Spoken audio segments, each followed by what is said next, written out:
బులెటిన్లో మరో breaking news చూస్తున్నాం. సత్యవేడు ఎమ్మెల్యే ఆదిమూలం ఎపిసోడ్లో మరో ట్విస్ట్.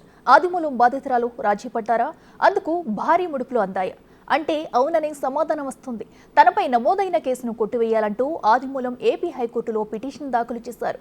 కాగా విచారణ సందర్భంగా ఇరు వర్గాలు కాంప్రమైజ్ కావడంతో పిటిషన్ను డిస్పోజ్ చేసింది కోర్టు.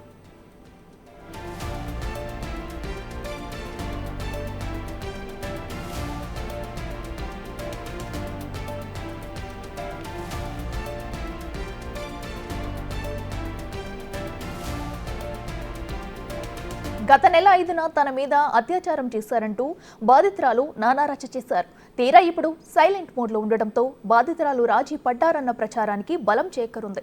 అలాగే మొదట వైద్య పరీక్షలకు కూడా సహకరించలేదు బాధితురాలు. ఆ తర్వాత పరిణామాల నేపథ్యంలో ఎట్టకేలకు ఆమె వైద్య పరీక్షలకు హాజరయ్యారు.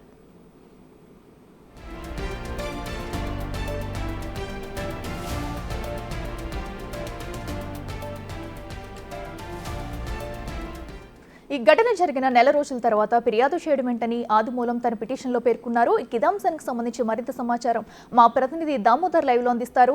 దామోదర్, చెప్పండి. ఆదిమూలం కేసులో అయితే మరో ట్విస్ట్ చోటు చేసుకుంది. కేసును కొట్టివేయాలంటూ కూడా తన పిటిషన్ వేయనున్నట్లు తెలుస్తుంది. డీటెయిల్స్ ఏంటి?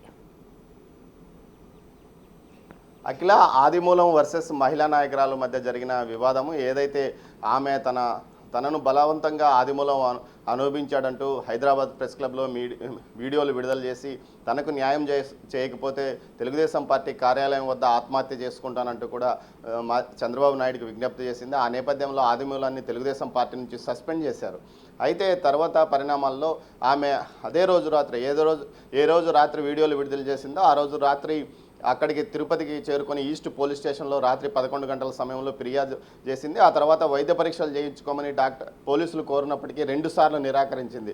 ఇదే సమయంలో నెల రోజుల క్రితం జరిగిన సంఘటనలపై కేసు ఏ విధంగా నమోదు చేస్తారో, అసలు ఈ విషయంలో బాధితుడిని నేనేనంటూ హైకోర్టుకు సత్యవేడు ఎమ్మెల్యే ఆదిమూలం వెళ్లారు. ఈ నేపథ్యంలో క్వాష్ పిటిషన్ కూడా ఆయన వేశారు. దీనికి విచారణకు వస్తుందన్న నేపథ్యంలో మరోసారి ఆమె వైద్య పరీక్షలు చేయించుకుని ఆ తర్వాత నేరుగా ఏ చర్చలు జరిగాయో ఏమో కానీ పూర్తి స్థాయిలో తను బలవంతంగా ఈ కేసు పెట్టారని, తన ప్రమేయం లేకుండానే కేసు నమోదైంది, ఎఫ్ఐఆర్లో పేర్కొన్న అంశాలన్నీ అబద్ధమంటూ సాక్షాత్తు హైకోర్టు న్యాయమూర్తితోనే ఆమె మాట్లాడినట్లు సమాచారము. దీంతోపాటు హైకోర్టులో వాదనలు ప్రతివాదనలు ముగిసిన తర్వాత ఈ కేసును 25వ తేదీకి వాయిదా వేశారు. అయితే అప్పటి వరకు ఏదైతే కోర్టు తీర్పు రిజర్వ్ చేశామో అప్పటి వరకు ఆదిమూలం మీద ఎలాంటి చర్యలు తీసుకోవద్దంటూ కూడా హైకోర్టు ఆదేశాలు జారీ చేసింది. మొత్తం మీద ఈ కేసు పూర్తి స్థాయిలో డిస్మిస్ అయ్యే అవకాశం కూడా ఉందని న్యాయ నిపుణులతో పాటు పోలీసులు కూడా అభిప్రాయపడుతున్నారు.